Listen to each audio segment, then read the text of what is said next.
Beauty and the Beast. Let's talk about it. So, Beauty and the Beast, holy cow, it was awesome. I'm sure all of you have seen it 2 or 3 times by now. It's taken me forever to get this video out, and I apologize, but here are my thoughts. But first, let's go with the statistics. Opening weekend, Beauty and the Beast pulled in $357.1 million worldwide. Obviously, no one liked the movie, or was excited about it. Also, it's the 6th highest opening weekend of all time. I'll just save you the trouble of the plot because everyone should know this story by now. Hopefully.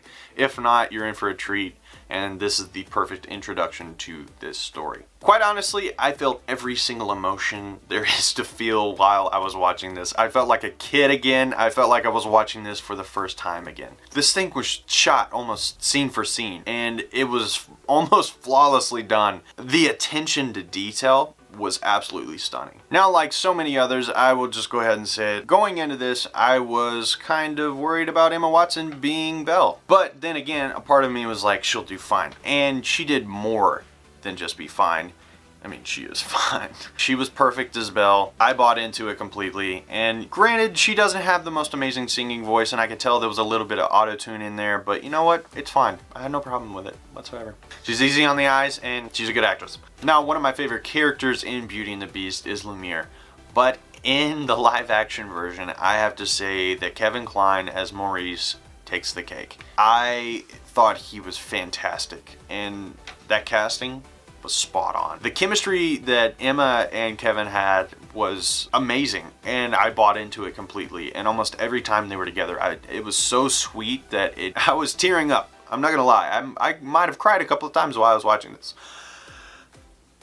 Maybe. Kevin Kline's comedic timing is amazing when he first goes into the castle and he just sees all these magical items. It just, how he dealt with it and knowing that he did all of that up here was very, very impressive to me. Now, the one thing I was wondering if they would take the liberties with, and they did, is that they made additions to the story itself. They kind of added some things that just lifted each character. Starting with Belle, they made her an inventor, not just someone who reads books. That they actually gave her a skill, and she got that skill from her dad. And then they added in the aspect of her mother. They go into detail of that, which was great. It also added more of a bond between her and the Beast, which was nice, which brings it into, they added more into the Enchantress, which we know nothing about, the kind of spell she puts on Beast and the castle and the people who work there. And also we get into the world of the Beast. We kind of find out more about him, which is awesome. I have no complaints on the additions there,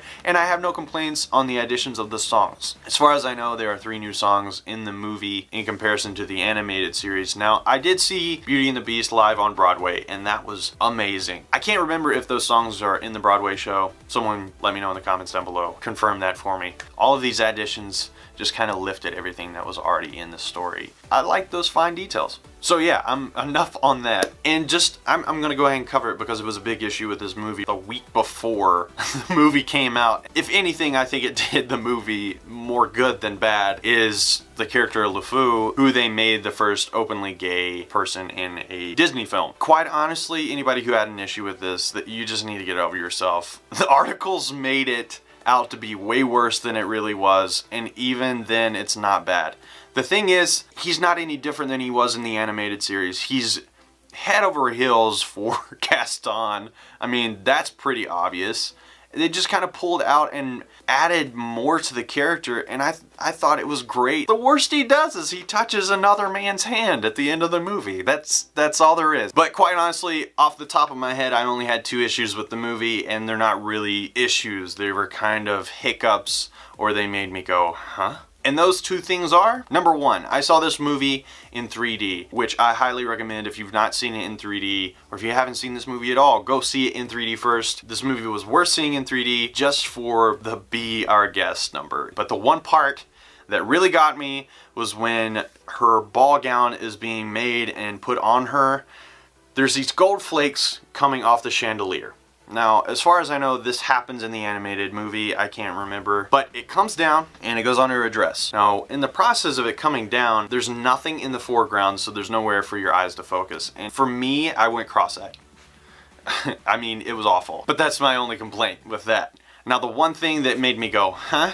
Was this. When the transformation happened, I was looking for one person just because in the back of my head he's one of my favorite actors, and that's Ewan McGregor, who played Lumiere. We hardly ever see his face at the end of the movie after the transformation takes place. Now, there's factors that go into that. That could be he only could be on set for a day and they weren't able to get the coverage, or he was not doing that good of a French dialect. I don't know. I could be completely wrong about that. They just never showed his face. At least not when he was talking. They never showed his face. It was really weird. Did anybody else notice that? Maybe it's just me. But yeah, that's pretty much it. Overall, I love this movie, and I'm giving Beauty and the Beast a 9.5 out of 10. I thought they executed this flawlessly, and if there are flaws in it, I didn't notice it, and someone can smack my hand, let me know that, yeah, you're in the wrong, there are a lot of flaws in this. But as far as I know, this movie was spot on. I highly recommend that you go see this movie multiple times in the theater if you have the capabilities